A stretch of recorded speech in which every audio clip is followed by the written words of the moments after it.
Swayam Prabha. Digital India. Educated India.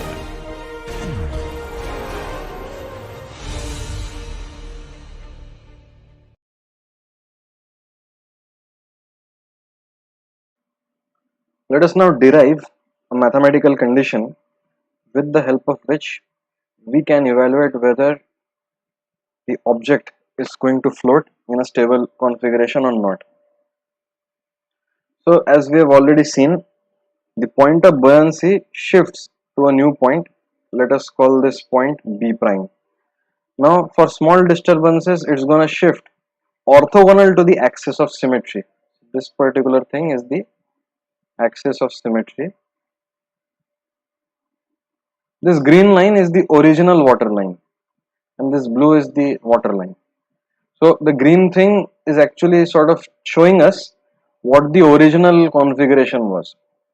So the green line would have been the water line and now you have shifted it, that is why it appears to be tilted. This is just for our reference. It does not actually exist. What actually exists is this blue line, which is the actual water line.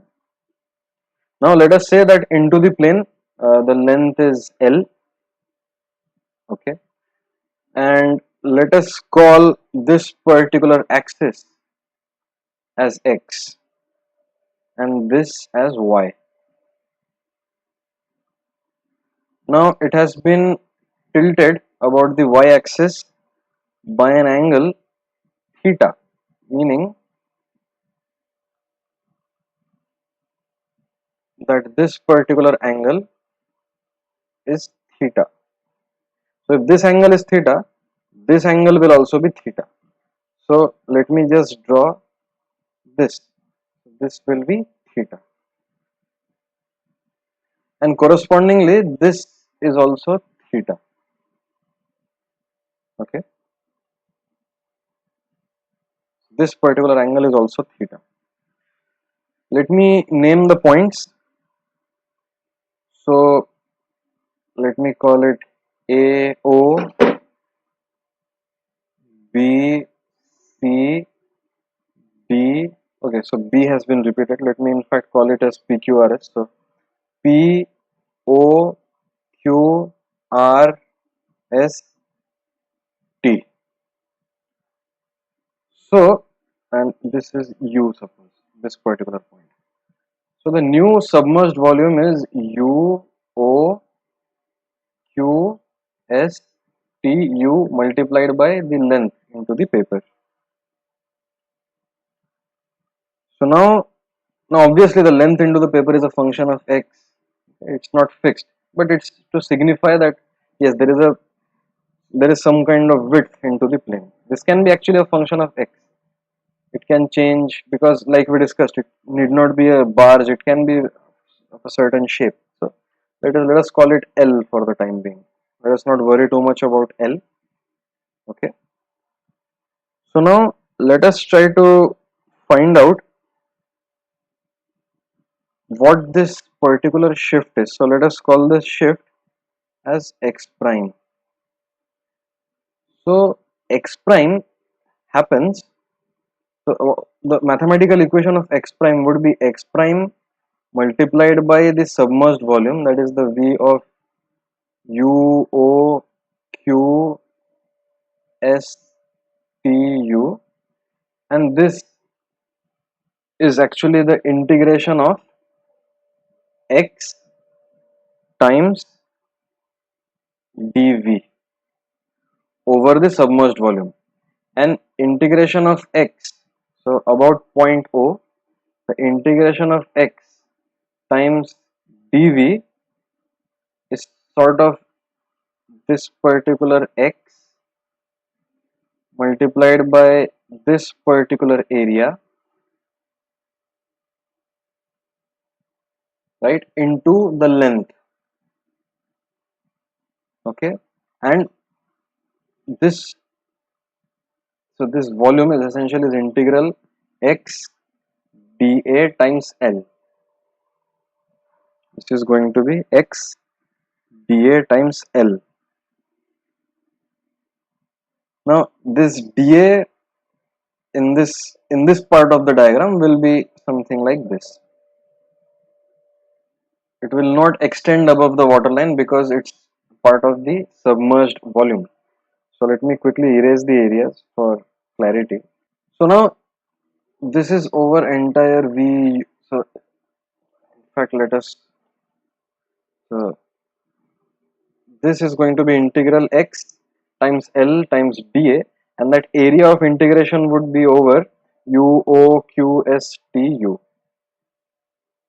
Now we can write this as integral XL dA over, so this particular area UOQSTU can be written as PORSTP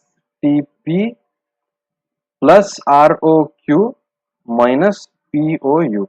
Basically, that symmetric area, that original waterline area, basically PORSTP plus ROQ, because that is the new submerged volume as we have already discussed, minus POU, because this volume has now come out of water. So let me call this as area 1, area 2 and area 3. So this can be written as this integral over area 1 plus integration XL dA over area 2 minus integral XL dA over area 3. Let us analyze the first integral. Integral XL dA over area 1, that is the symmetric part, PORSTP, that is PORSTP. Now PORSTP, that area A1 is symmetric about the y-axis, meaning that integration x dA, that integration x times dA for that particular area will vanish because it's a symmetric area. So this particular area is symmetric, and hence this integral will vanish. So this becomes 0. Now what about the second and third integral? So let us write them down. So it is integral XL dA A2 minus integral XL dA A3, where A2 is ROQ and A3 is POU. Now to find out that particular area, let us see. So ROQ, so the area will be this element over here and X will be this. So it is integral of this X times this area. So this will be integral X times L times dA. So it will be, so this dA we can, this height, this particular height we can write in terms of X and theta. So what is, so dA will be dx, so this thickness is dx, and the height is equal to, suppose we call it small h, and that height will be equal to x times, rather x upon tan theta. No, so wait, tan theta will be equal to h upon x. So yes, so the height is x times tan theta. So x times L times dA, well, dA is going to be dx, that is this the width of this orange area, multiplied by x into tan theta. This you identify as the height. So dx times x tan theta is this particular shaded area, minus integration of xl dA over A3. Now A3 is this POQ. So again you can take a shaded area. The thickness of this shaded area is going to be dx, and the height of this shaded area from this axis is going to be again x tan theta. But now it is in the minus y direction because this is the x axis and this is the y axis. Now it is going below the x axis, that meaning this particular height has to have a negative sign. This is above the x axis and hence this was a positive thing, positive entity, but now this goes below the x axis and hence it's negative, meaning it will be xl. Now dA will be dx multiplied by minus x tan theta because it goes below the x axis. So it will be integration of x square dx L tan theta over A3. Now this minus sign comes out and becomes and combines with this minus sign, so it becomes integral x square dx L tan theta over A2. Okay, so essentially this becomes integral, or rather let me take out the L outside. It is going to be L, rather let me write it as tan theta times L times integral of x square dx. Now let us recall that the deformations are going to be small, and the meaning of a deformation going to be small means that the dx in the untilted coordinate system and the dx in the tilted coordinate system are going to be almost same, and for calculation purposes they can be considered to be same, meaning that the dx in this system and the dx in this, that is x in this system and x in this system, vary only by a small amount of tilt. And when we want to actually calculate this for the tilted system, it is much more convenient for us to do it for the non-tilted system, and thus we can write this expression as, so let me just move the images slightly to the bottom. So this expression for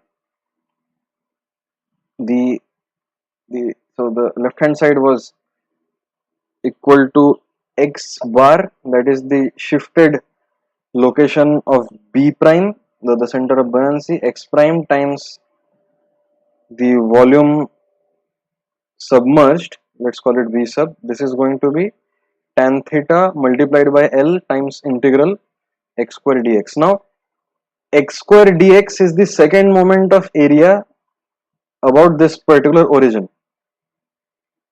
Now L times dx is going to be the area of the water line, because if I draw the top view of this, I repeat again, if I draw the top view, I am not drawing the top view to scale, but this is x, this is dx, and this is L.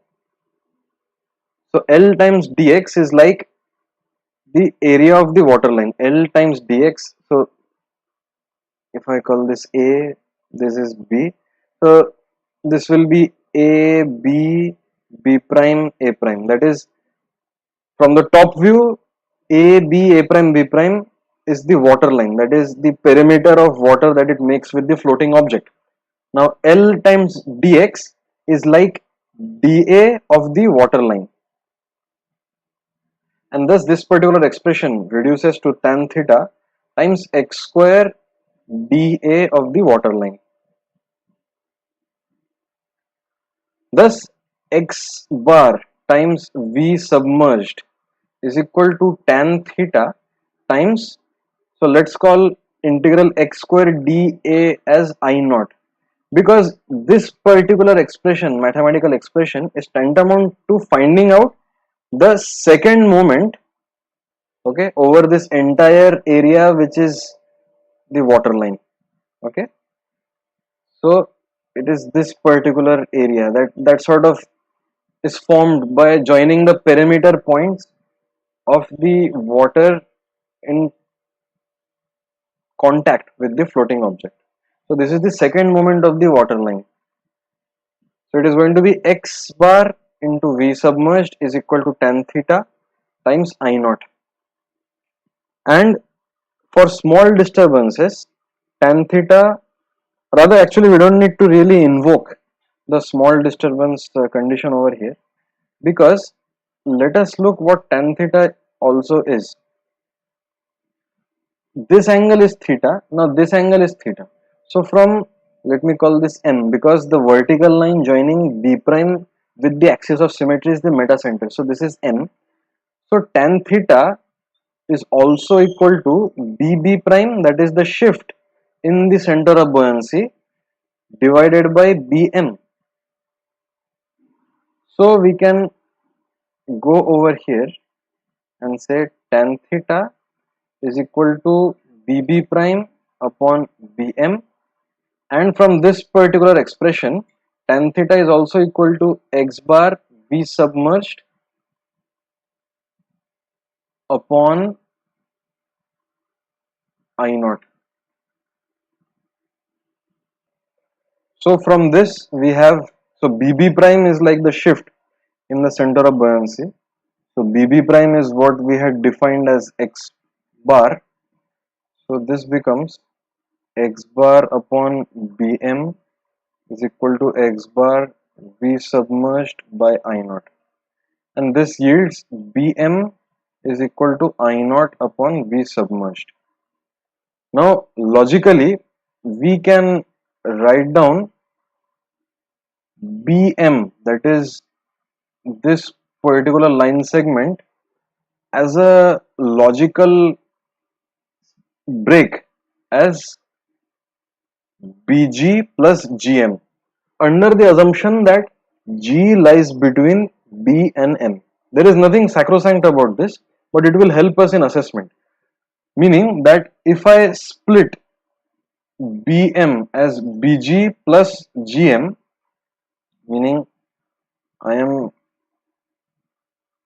writing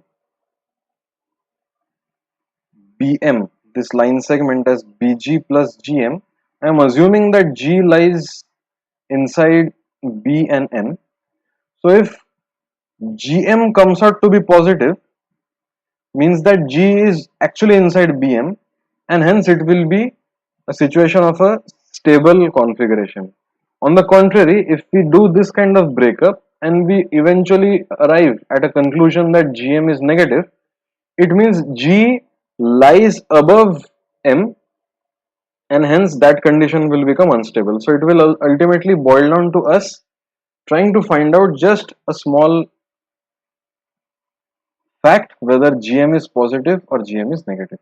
So Bm is Bg plus Gm, and this is equal to I naught upon V submerged, and this gives us an expression for Gm as I naught upon V submerged minus Bg. So now if Gm is positive, it means the configuration will be stable. If Gm comes out to be negative, the configuration is unstable. Now I naught is the second moment of area of the water line.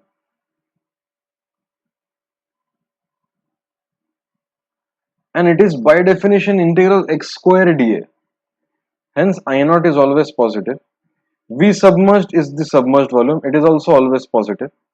Meaning this entity is always positive. So if Bg is negative, if Bg is negative, then Gm is always positive and the object is always stable. Okay. So ultimately, so this is like a special case where the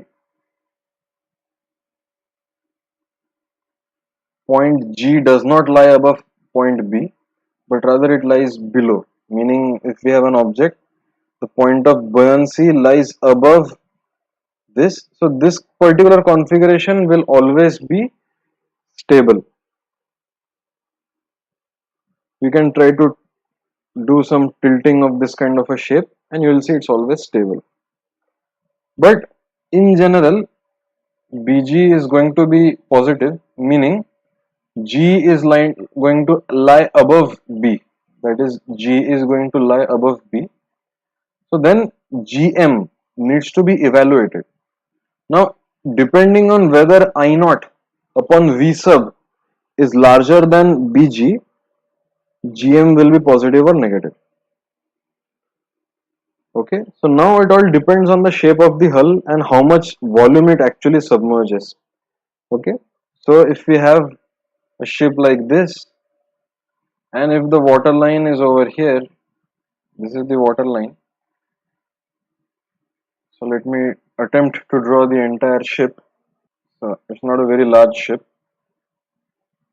So the water line is going to look something like this.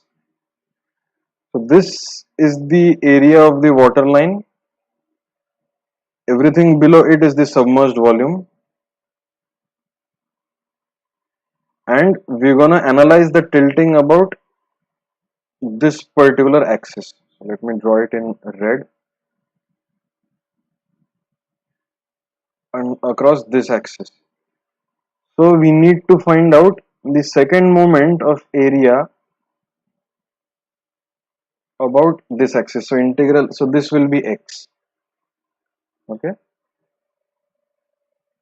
So if I look at the top view of this area, so let me call it O, A. So this top, from the top, this area will look something like this. The red axis OA is this, and integral x squared dA of this particular waterline area will be what this will be. So we need to sort of increase I naught while keeping V sub constant, or we can reduce V sub also, but main point is you have to increase I naught. Okay, so the more I naught you have, the more stable it will be. So now you might have seen a kayak. This particular float is like an extension of the boat or a kayak, and this particular extension is called as an outrigger. If we take a typical shape of a kayak from the side, from the side, from the top, from the front view rather, it will look something like this. So this particular area into the plane would be like the waterline area, but they attach something like this. So it's basically another floating volume attached to the boat, and usually it's only attached to one side. So what is the logic of that? So first of all, this waterline area is now extra. So this waterline area, I'm not going to draw the top view again. So that waterline area is now at a distance which is significantly larger than any distance of the original waterline in the kayak. This floating object, okay, this is like the axis. I mean, that's not the axis. I mean, this is going to be the axis. So the boat is actually over here. So this is the boat. It's going to sort of rotate about this particular axis. Now, this is the moment arm for this second moment of area. Okay, so it's quite a large area. So the integral x square dA for this waterline of this floating body, basically this area, is going to be a very large number solely because x is large. So by attaching an outrigger, you give it a large I naught, you give it a large second moment of area, despite there nothing being in between. So the reason why nothing is there in between this is to reduce the viscous drag. So if you put a lot of floating volume over here, obviously if you put a lot of floating volume over here, you will get larger stability, but at the same time you will need a larger power to row your boat. So you avoid this, you keep the waterline small, but you keep it at a larger distance. So by maintaining a larger distance, you have a larger stability of this object. But why is it kept only to one side? Now if this kayak is trying to tilt like this, the larger buoyancy of this float will try to restore it like this. So tilting in this direction is understood. But what about when it tilts on this side? So when it tilts on that side, the attachment, the outrigger tries to come out of the water. So it's something like this. So now it doesn't have any buoyancy force, and there is no outrigger on this side, but the sheer weight of this outrigger has a net moment. So if I draw the static diagram of this, the weight of the outrigger is something like this. So you're trying to tilt the boat in this direction, but the weight of the outrigger causes a moment in this direction trying to restore the entire object. So only one outrigger in any one side suffices. Okay, and this is why they attach outriggers. So they give a larger moment arm to the waterline, meaning while dA may not be a large number, the extension of the arm is such that it provides a large second moment of area which gives a large restoring moment, and the weight of the outrigger itself tries to restore the object when the tilting is in the opposite direction. Let me show you another outrigger. In this case it has a double outrigger just to drive home the concept. This is the axis about which this is going to be the axis about which we will analyze the perturbation to the entire object. So if I draw the front view of this entire object, it will be something like this. Now these are the outriggers. So from this axis, this particular outrigger, is at a certain distance, maybe it's 2 meters or something like that. Look, the area of the outrigger is quite small. So the water line is just going to be the water line of these bamboo pieces. Okay, the water line area is quite small, but the x is quite large. So integral x square dA could be approximated as average location x. So let's say it's 2 meters square times the area of the bamboo. So the bamboo diameter is say 10 centimeters.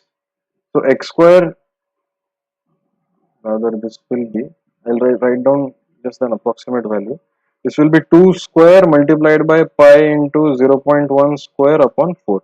This will be like the I naught for this particular surface. For this particular surface, the I naught will be differently calculated as per the water line of this particular ship. So let me try to draw the outline of the water line, whatever I can make out from the image. The outline of the water line is something like this, and similarly on the other side. So whatever that water line area will be, the second moment of that, and again there is a second outrigger over here. So they have not used just one outrigger because single outrigger is quite light in this particular case and it will not give the restoring moment due to weight solely. So given a certain submerged volume, the way to increase the stability is to provide outrigger or to design a hull in such a way that the second moment of area is quite large compared to the submerged volume. Okay, if you can design a hull so that the second moment of the area is quite large compared to the submerged volume, then also you can achieve a large value of metacentric height. Large value of metacentric height will lead to a stable configuration.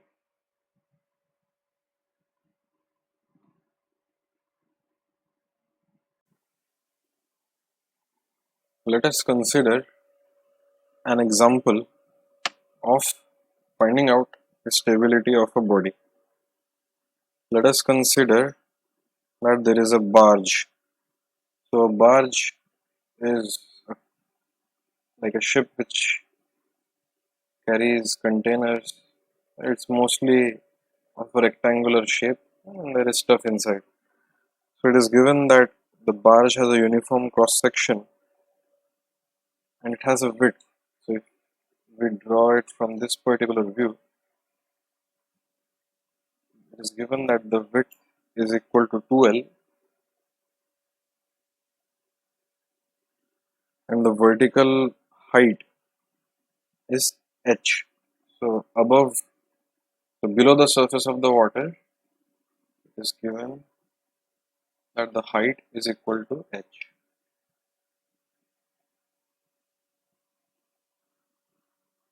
So the question is, what is the metacentric height?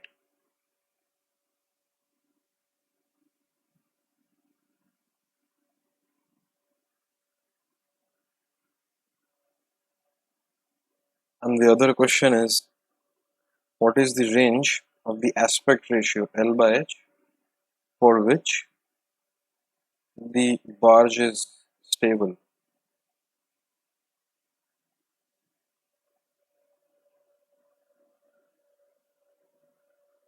And it is also said that the G, that is the center of gravity, is at the waterline. Okay, so this is point G, point B is somewhere below. Okay, so let us start addressing the question. First of all, what is the V submerged? That is equal to 2L times the height times the width into the paper. So let's say the width into the paper is B.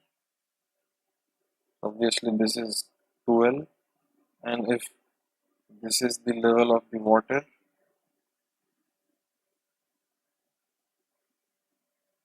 so this particular height is H. So this is the submerged volume. Next, what is the second moment of the waterline area? So obviously the waterline area, if you look at this waterline area from the top, it would have a length 2L and a length B. So the second moment of area about this particular axis is going to be 1 by 12 times B times 2L cubed. This is, we should be able to obtain this result fairly easily. So what is this? This is going to be 8 upon 12, which is going to be 2/3 BL cubed. So now we have the expression for mg, and that is equal to I naught upon V submerged minus GB. So GB is going to be H upon 2, because if the submerged height is H, and if it is given that G is at the water line, it's given that the G, the center of gravity, is at the water line. So obviously point B will be at the centroid of this submerged volume, and hence this distance and this distance equivalently will be H by 2. Therefore GB is H by 2. What is GB is H by 2.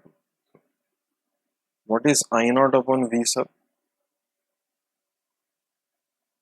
This is going to be 2/3 BL cubed divided by 2L BH. So B cancels out, 2 cancels out, L square.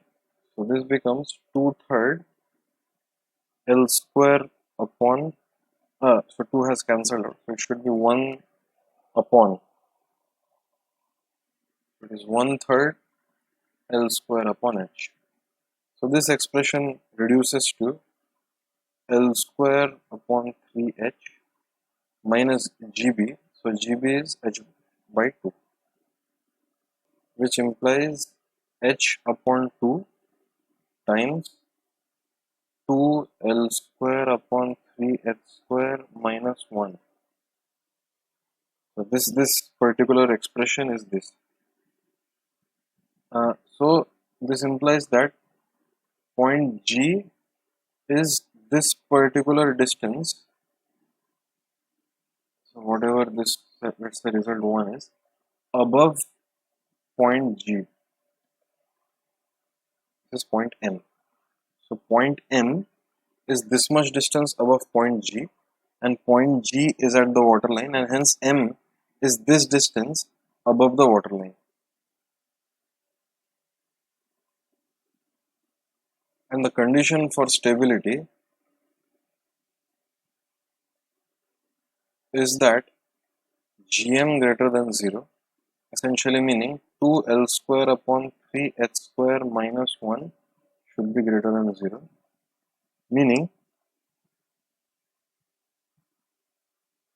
L should be greater than square root of 3 upon 2 h. So the length has to be larger than this. Only then this entire thing will be stable. Actually, we can write it in terms of 2L because the barge width is 2L. So 2L should be greater than square root of 6 times h. So the width of the ship should be larger than square root of 6 times the submerged height. This is the condition for the barge to float without any danger of overturning.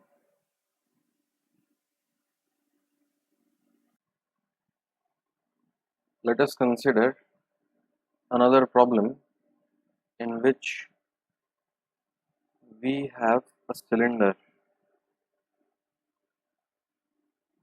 of specific gravity equal to rho. So this cylinder has specific gravity equal to rho, while the liquid is water and water has a specific gravity 1. So the question is, what is the condition of stability for this particular cylinder?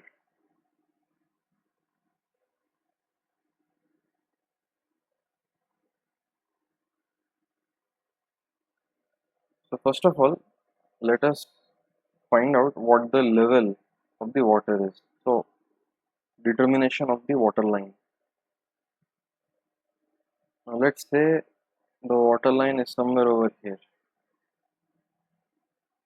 That is, it will have a cross section area something like this. So let this height be h. It is given that the length of the cylinder is equal to L. So the submerged volume will be pi r square multiplied by h. So the radius is equal to r. So this is the submerged volume. This multiplied by the density of water times g. So this is the force due to buoyancy. This is equal to the weight of the object, and the weight of the object will be pi r square L rho object times g.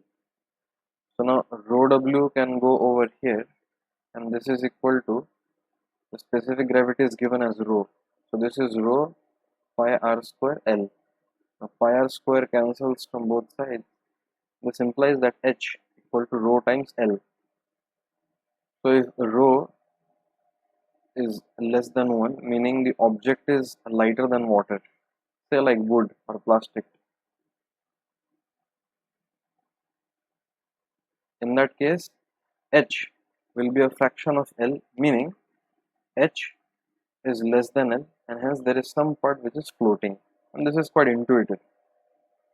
So this is the first expression, and we will make use of this expression later on.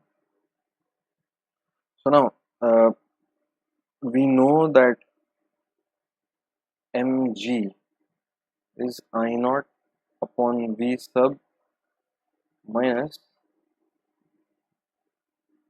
gb.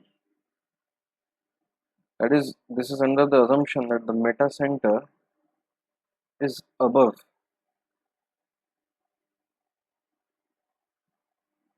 the center of gravity.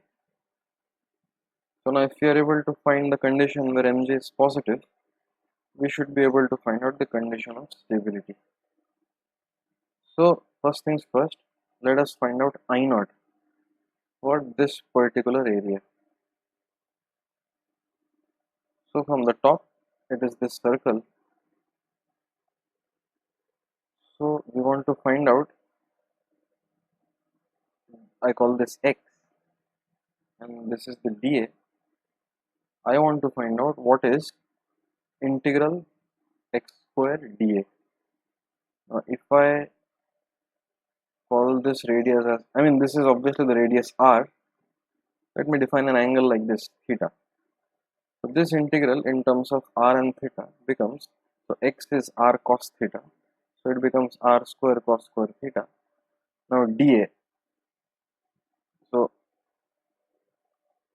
this particular length of segment over here, this will be RD theta. I need to project RD theta onto the x axis. Now if this angle is theta, right, then this angle is theta and this angle is theta. So if this particular length is RD theta, then this projection onto the x axis is going to be RD theta sine theta. So dA will be this width, which is RD theta sine theta, multiplied by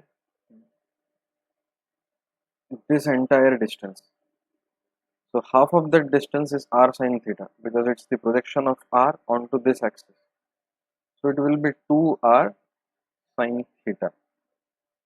Essentially this becomes, so this is 2r to the power 4 integral cos square theta sine square theta d theta, where now theta will vary from 0 to pi. So this is 2r to the power 4. Let me divide everything by 4 and multiply by 4. So this will become 4 cos square theta sine square theta. So this integral 0 to pi sine square 2 theta d theta, which is nothing but r to the power 4 upon 2. I just simplified this as 1 minus cos 4 theta upon 2 integral 0 to pi.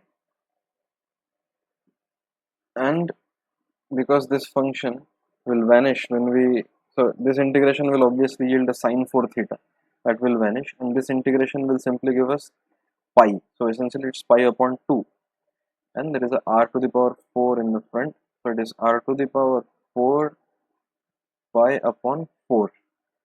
And I mean, there are multiple ways of deriving this. I've just shown a quick way of deriving this. Moreover, what is the submerged volume?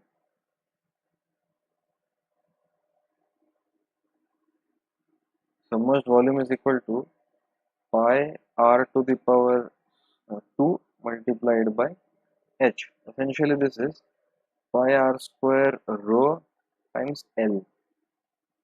So this is equal to V sub.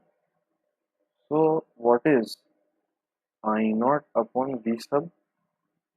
It's going to be r pi r to the power 4 on pi r square rho L, and this becomes r square 1 upon r square by rho L.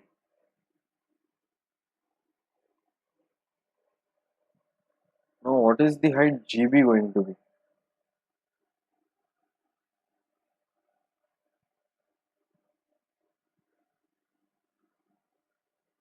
Oops, I think I missed out a 4 over here. So there should be a 4. This particular 4 I forgot to write over here. So this is 1/4. Okay. Alright. So what is GB? Now look, G and B. So this is something G. This is, let's say this point is B. So the distance between this will obviously be equal to L upon 2 minus H upon 2.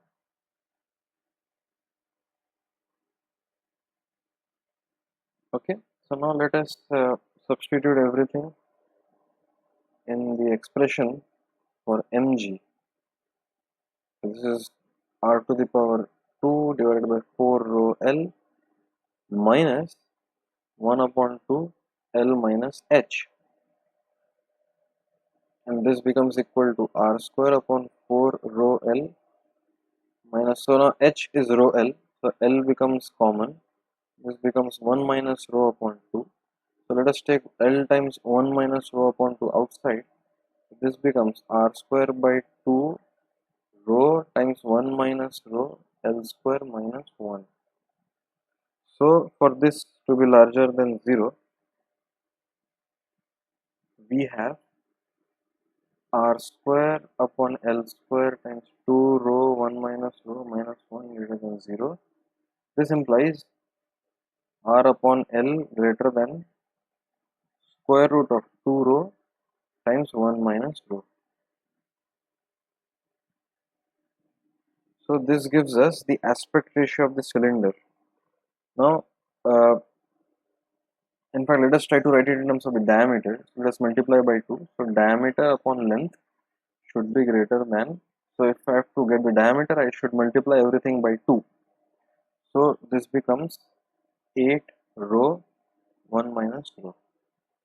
So the diameter should be flattish. I mean, let us put some value. So let rho equal to half. So d upon L should be greater than square root of 8. So rho is half and 1 minus rho is also half. So this implies that d upon L should be greater than square root of 2. So the diameter of the entire wooden cylinder should be 1.4 times the length of the cylinder. Means that the cylinder is a bit stocky in nature. That is, it's not as long. It's going to be something like this. And this also follows from intuition, because long slender cylinders will not be oriented like this. Rather, they'll become flat.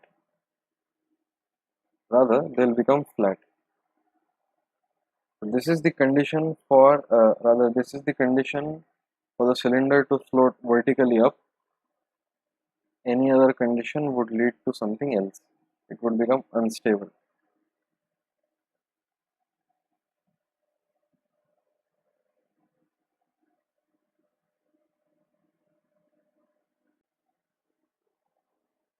Let us consider another problem in which we have a cylinder which is lying flat on its axis. So basically it's something like this in water. Okay. So the question is, under what conditions is the cylinder going to be in a stable equilibrium? Is given that the specific gravity of this object is half. The specific gravity is half. So let us say that this is the water line, and first of all let's find how much of the cylinder is submerged. Well, because specific gravity is given as half, we can sort of say that half of it will be submerged, but it's a good idea to have a general expression for it. So in order to find the general expression, so let us find the general expression first, and then we'll find out the special case of specific gravity of the object equal to half. Okay, so let us call this height as h. So this height is h. Let this angle be theta. So we have to first find the submerged volume. The length of the cylinder is given as L. So the submerged volume is area submerged times the length. So area submerged is equal to, so the area of this right angle triangle, it will be, so if this radius is r, so the area will be half of height into this length, let me call it as small l, times 2, because there are two such triangles, and this is actually height times length, and this is actually,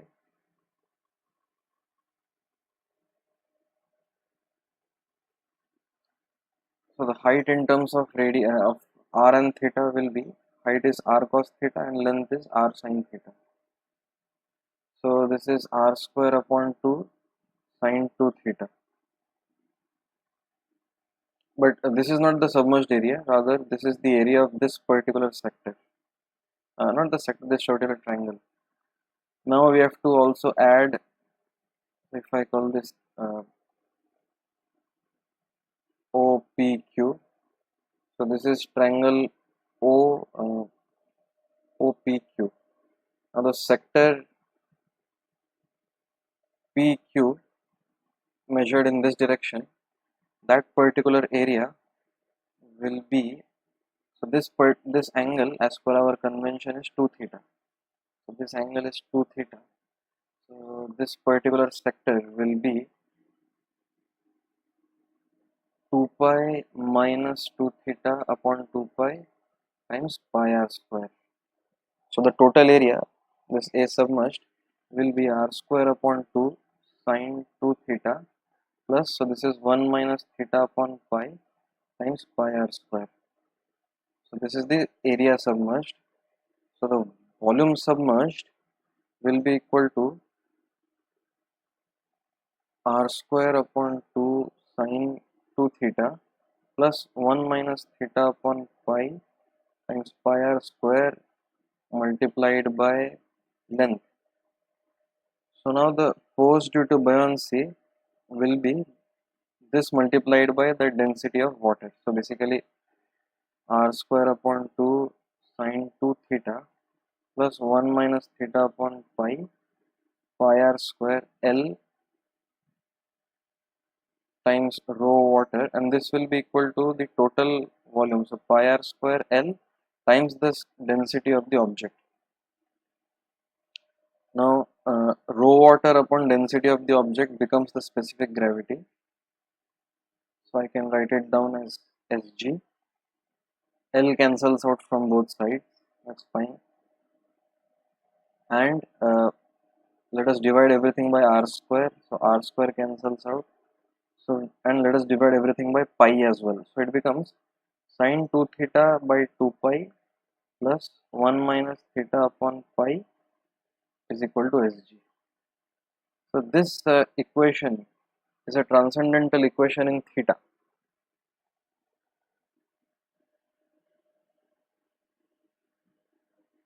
And we must solve this equation to find out the value of theta. So in case Sg, the specific gravity is half, so we have sine 2 theta by 2 pi plus 1 minus theta upon pi is equal to half. And let us see by inspection. Let us put theta equal to pi by 2. So this particular term becomes sine pi and this particular term vanishes. This becomes 1 minus, so on the this particular term is half, and this is actually equal to half, which is also the RHS, and thus theta equal to pi by 2. So 2 theta, which is the angle, it becomes pi. So from this little exercise we conclude that half of the cylinder is actually submerged. This is the cylinder, then half of it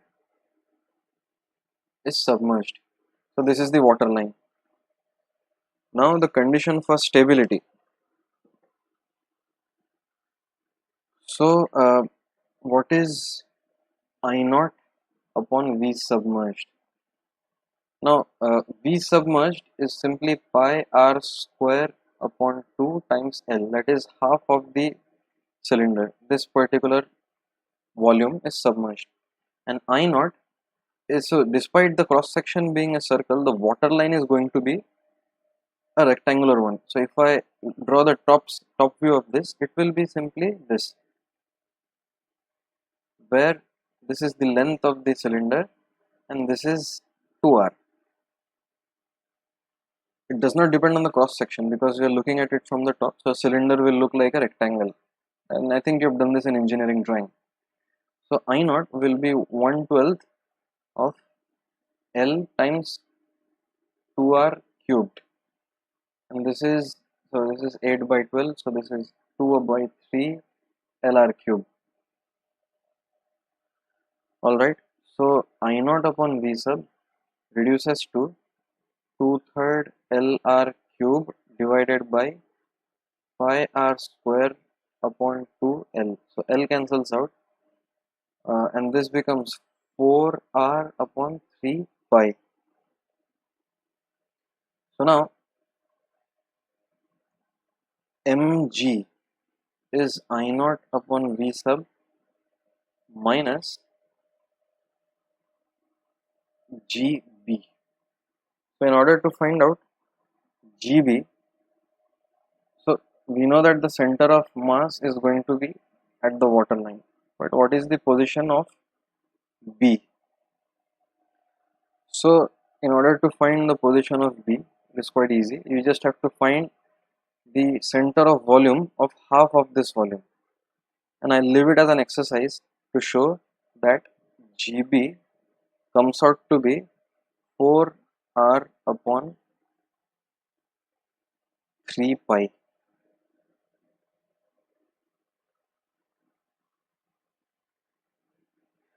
So this is a very straightforward exercise, and I think you might have done something like this in class 11 and 12, if not in your first year.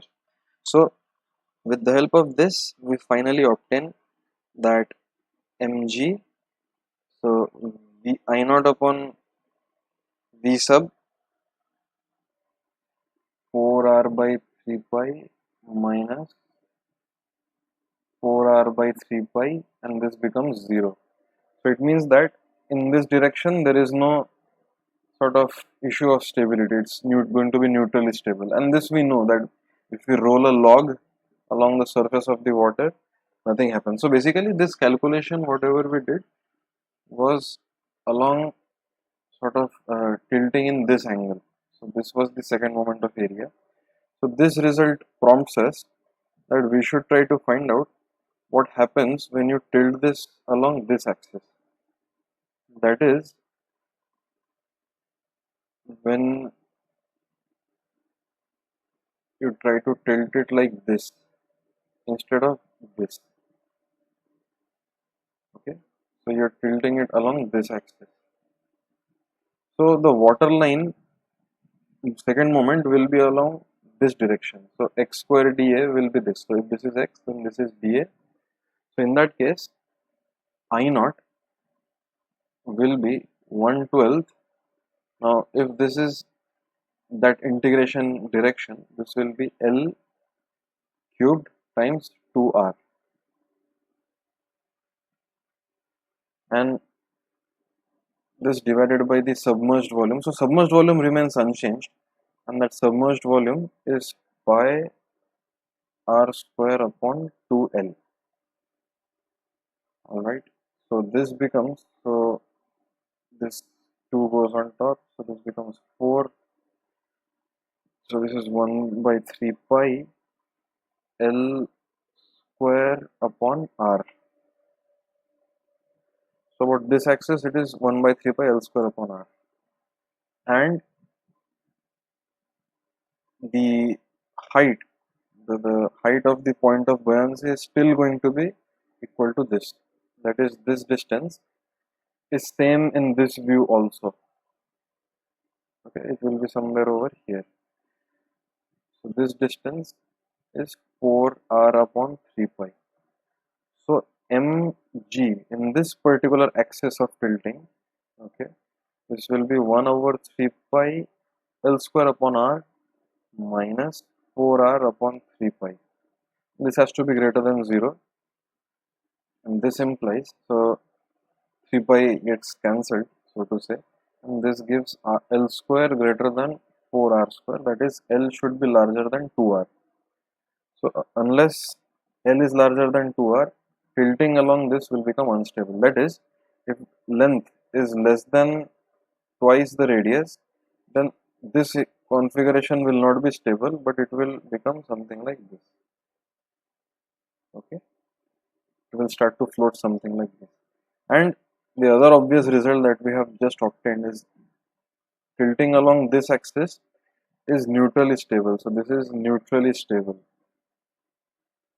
There is no net moment causing it to become unstable or restoring. And it is obvious because this entire shape is sort of axisymmetric about rotation. So if I mark this point as A, even if I rotate this, point A will come here, but the water line and the submerged volume will still remain the same. So this is sort of neutrally stable along this axis. But along this axis, we have analyzed and found out a condition for stability.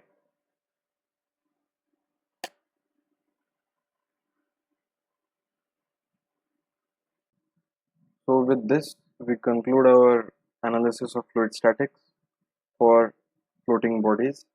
And we have seen how the second moment of area contributes towards the stability of floating objects. So it's goodbye from me. Bye.